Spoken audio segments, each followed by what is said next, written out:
Hi, everybody, and thank you for joining us. My name is Ashley Marable. I am indeed with RTL AdConnect, which is a Bertelsmann company, an NBC Universal partner, and the largest media network in Europe. I'm happy to be joined today by Kerrigan and Leah from Sagely Naturals. Sagely Naturals is a collection of hemp-derived CBD-infused products that support whole self wellness, and we're lucky to hear from them today in this exciting and emerging category. So without further ado, I'm going to introduce Kerrigan and ask you, Kerrigan, if you wouldn't mind explaining. Well, my company is kind of a startup as well. We started up 100 years ago. I think you may be a little newer to the game. So why don't you tell us how Sagely Naturals got going? Yeah, I don't think our 7 years has anything on you, but my co-founder Kaylee and I started Sagely in 2015 when fewer than 2% of Americans had heard of CBD. And I had a life-changing experience using it for the first time. I have something called endometriosis, which can cause chronic pain. And I had seen 14 doctors. I had had steroid injections. I had taken Vicodin. I gave myself an ulcer from the Advil that I was taking. It wasn't sustainable. This was all before I was even 30 years old. So I was really seeking out something more natural, but I hadn't found anything that was as effective as these more toxic alternatives that I was using. And when I tried CBD, it was truly one of those life-changing moments where I felt like this was the answer I had been looking for. I felt better for the first time in years, and I wasn't getting the same side effects. So not even 2 weeks after I tried CBD for the first time, I did my market research. I got my cannabis prescription here in California and noticed very quickly that there was really a white space for a more approachable, accessible brand, specifically that spoke to women and their needs. Women deal disproportionately with things like chronic pain, stress, trouble sleeping, and lo and behold, these are all things that CBD can be helpful with. So very quickly, I convinced Kaylee, my co-founder, to get on the train with me, and we invested $30,000 of our savings to create our first product.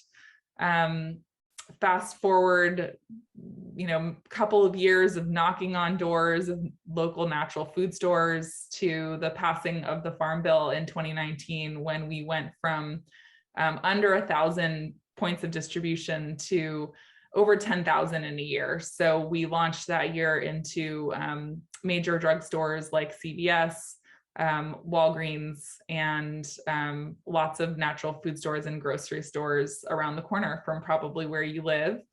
Now, fast forward again a couple of years, and we are still the #1 selling CBD topical brand in both the drug and mass channels. We're now sold in 20,000 stores across the country, which we're very proud of. And it all just comes down to the fact that we have relied on consumer insights from day one. So we know who our customer is. It's a woman like me or like my mom who isn't necessarily a hardcore athlete, but still deals with daily aches and pains, looking for a natural but effective alternative to things like Advil, and since have actually launched our first collection of non-CBD products. So you can now find our over-the-counter pain relief collection in Target, and soon to be in another major national retailer by the end of the month. So it's been quite a ride, but we've really just stayed true to understanding our consumer and trying to meet her needs, which I think has been at the heart of our success. Wow. Well, congratulations. That's an admirable story, and it's a very personal one too. So thank you for that. Cannabis and hemp aren't exactly the metaverses of 2022. This is a challenging product, Leah, for you to market due to the cultural and also the regulatory challenges that I think you face. How do you do that? We get very, very creative. So my background is working with big brands like Huggies and Kleenex and Cottonelle and Pepsi. And so when I joined Sagely, inspired on massive part by Kerrigan's story and both her and Kaylee's passion. It was a learning curve for me. And what we have used as our North Star is what Kerrigan mentioned, the insights. So we understand our consumer. And while we can't do a lot of the kind of normal 101 marketing tactics, we figured out ways to get laser focused on our bullseye target. So we have to be nimble, we have to be scrappy, and we have to be smart with every single dollar that we spend, because we are a smaller brand. And we're competing against not only other CBD companies, but other pain relief products as well. So it's all about using our insights to talk directly to the people that matter the most to us. Wow. That's fantastic. I also just want to add, things have changed a lot in the last 7 years, and that there are channels that were not open to us 7 years ago that are now. And so it really takes the discipline to find a contact who, you know, is in whatever media space you're interested in testing, and just call them every 6 months. You know, we wanted to start doing over the top advertising and linear TV years ago. We're not given the permission to do that. And then, you know, Leah will talk at some point soon about how we finally got to do that. But it took, you know, years of conversations with these partners to convince them that we would do it in an honorable way, that we would not be using claims that we should not use. We would not get them in trouble, basically. That's great. That's great. Wow. The other wow thing about you guys that I've learned is that you are doing this marketing without the traditional two pillars of the stool of Facebook and Google. I don't think I've run across an advertiser in the last 10 years that isn't using both. And you're using neither. How are you accomplishing your rapid growth without those staples? So to be clear, we would love to be using both Facebook and Google, because there's a reason that everyone uses them. They are still, while they're a bit more expensive, they are still relatively affordable to reach a really wide mass audience. But we've had to get, again, creative on how to talk to them. So that's one of the areas where the linear TV came into play. How do we talk to a broad group of our potential consumers with a limited budget? So we were, what we believe, we were the first CBD company to have a linear TV ad run in the LA market. I believe we have the commercial to share for you or share with you today. And I think when you see it, you'll see how the messaging was crafted so that we could talk about CBD without being overtly challenging for some of our audience members.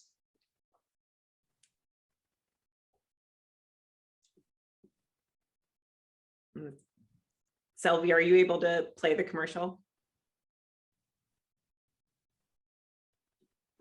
We're playing it now. Hold on just a moment.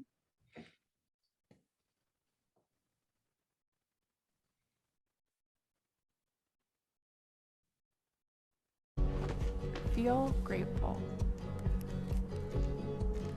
Feel liberated. Feel better.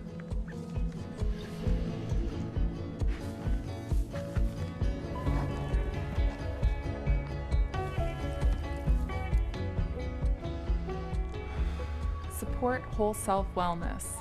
Sagely Naturals unlocks the power of nature through CBD, so you can do more of what you love. So I think that commercial hopefully serves as an example of one of the ways we worked around the Google and Facebook restrictions, using that through both linear and OTT. And then beyond that, we've partnered with a lot of really strategic, smart vendors who have helped us reach those consumers in creative ways outside of traditional mass media. Yeah, you mentioned when we talked earlier, you told me that it was called, you used something, I hadn't heard this phrase before, called rich digital targeting. What exactly does that mean for you? So one of the challenges with for our company, and really for every company out there in the marketing space, is using our dollars in the most financially responsible and high impact ways. So we've found for us, because we're serving a very specific need for our target consumer, that when we can invest a dollar that hits at every level of the marketing funnel, the top, the middle, and the low end of the marketing funnel, our dollars work harder for us. So rich digital media, there's lots and lots of vendors out there. We have used and we've tried some programs with 4 different vendors to date. 3 of the 4 have been exceptional partners to us and have really driven results for our business. And the rich digital media basically allows us to take those insights, layer who we know our consumer is, and serve her ads directly. So we're able to accomplish awareness and driving awareness, which is a top of the funnel tactic. But we can also then serve ads where we can connect her directly to our website, connect her directly to one of our retail partners' websites, so that we can drive conversion to at the store level or through our.com. That's fantastic. Leah, Yeah, I noticed someone asked a question while you were speaking about whether we've used cannabis specific agencies, and I'm glad that that question was asked because we have used a cannabis specific agency. And actually, when Leah was saying that 3 of the 4 worked and 1 didn't, the one that didn't was the only cannabis specific agency. It was more than 4 times the cost of the other agencies, like per impression. And when we did a post campaign lift study, it did not actually lift our sales in the targeted retailers at all. So very disappointing performance. I'm not saying that every cannabis specific agency is subpar, but my general experience in the last 7 years has been that non-cannabis specific agencies typically have better performance. And I may be very unpopular for saying that, but I'm going to say it. Well, I think too, so I took a lot of the relationships that I had from big brands and have brought them with me to Sagely. And there's a reason that the common names in the spaces that we're used to are the common names. And that's because they do deliver, and they drive results for us. And that's what my job is, to make sure that every program that I run, every dollar that I spend has a positive ROI and ROAS. And if we're not accomplishing those 2 things, I'm not doing my job well. Fiscal responsibility in every company is always a top of mind important factor. But when you're working for a small brand with limited budgets and we're competing against big brands and big names with big budgets, we've got to be super, super gritty and conservative and invested in making sure the results are there. And we have found a lot of vendor partners who have helped us to do that. Well, it's funny the stuff you mentioned pertains particularly to my company. So we are the largest linear broadcaster across Europe. So I appreciate your commercial and how you can use that on linear television, because we're the #1 or #2 broadcaster in pretty much every major market in Europe. But at the same time, to your point, Leah, where we're seeing the most growth particularly in Germany and France and in Spain right now, is in addressable TV, where we're able to either replace people's spots who've already seen the commercial or retarget those people. But while we have this massive linear footprint, addressable television is allowing us to zero in on consumers in new ways that we haven't been able to before. So can I say one thing about our TV spot? When we did it, we did do an in-depth post run analysis. and awareness of our brand as using LA as our sample and the rest of the country as the control, there was a noticeable lift in awareness and in our sales results when we ran that linear TV. So I'm a huge believer. If I had all the money in the world, I would certainly be investing in it. Yeah. It really did concretely and measurably work for us. Yeah. The demise of linear television has been greatly overstated. Yeah, I would agree. But you guys are also now facing another challenge, which is you're expanding into these giant retail outlets like Target. And you have a tiny portfolio of brands in a very, very competitive category. So how are you going to stand out in this hyper competitive environment? Yeah, so one of the things that I think will set us apart naturally is that we're talking to new consumers in a new way. So as Kerrigan mentioned, we took the time to develop Sagely rooted in insights. Again, I can't say enough about the insights, and we made them actionable.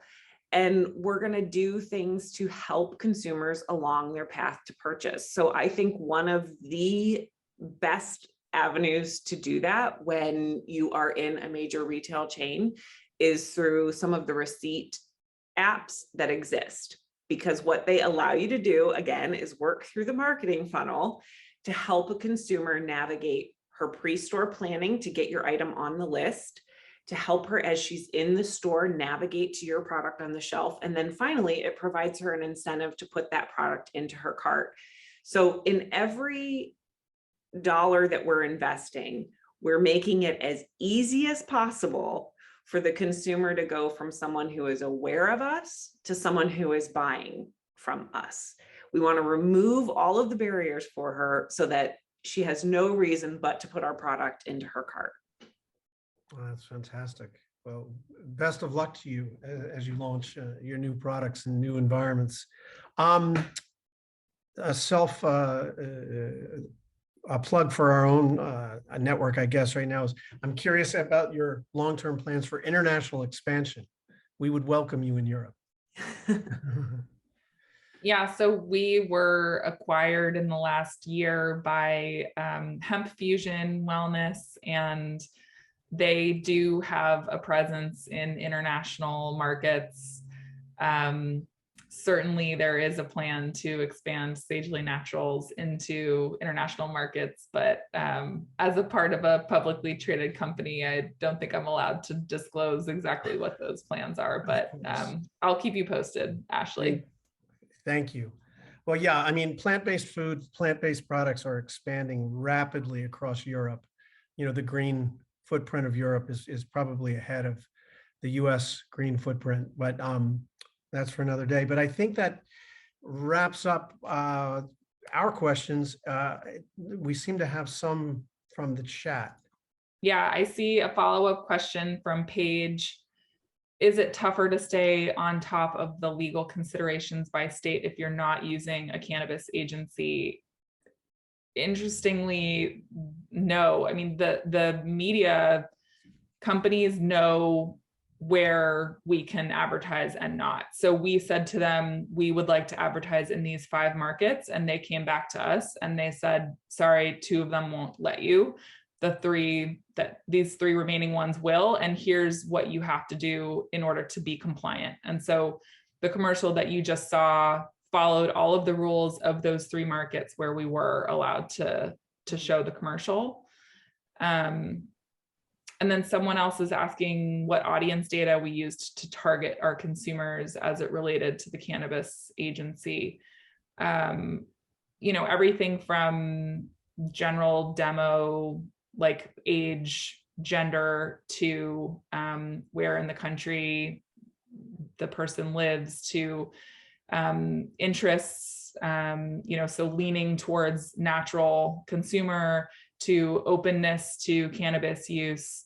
That really was what that particular agency was selling, was that they knew more about their cannabis habits of their consumers. Ultimately, that, clearly didn't help us. But that is what they say their edge is that they know more about cannabis consumption use for their particular consumers that they're targeting. Right. I think what we have found in our targeting is that CBD users are looking more and more like the rest of the market. I think it's a different, as Kerrigan said, it's a different challenge today than it was 7 years ago. Most people have heard of it. A lot of people have tried it, but there's still a huge upside and opportunity for growth. So the challenge now is making it accessible and making it feel safe for someone to use if they're trying it for the first time. Right. Hey, Kerrigan, since this is a personal product for you, what is your favorite one? Oh, I love that question. Leah, thank you for bringing the products. I'm being a terrible spokesperson that I don't have them with me right now, but it's the first one we started with. It's the Relief and Recovery Cream. Yeah, there's a reason why it's the best seller in the country. Actually, now the extra strength version is the best seller, but it smells great, like essential peppermint oil. It doesn't have an overwhelming menthol smell, even though there is a hint of menthol in it. And it absorbs really quickly, and it doesn't leave your hands greasy, and the smell doesn't follow you around all day. So, all of the reasons why I hated using products like BioFreeze in my past life, this product really solves for that. And you get all the added benefits of the CBD for the anti-inflammatory benefits. And yeah, it just feels really good. Oh, that's fantastic. Thank you for that. Well, I have no further questions. If the audience doesn't, I guess we'll say thank you. Thank you.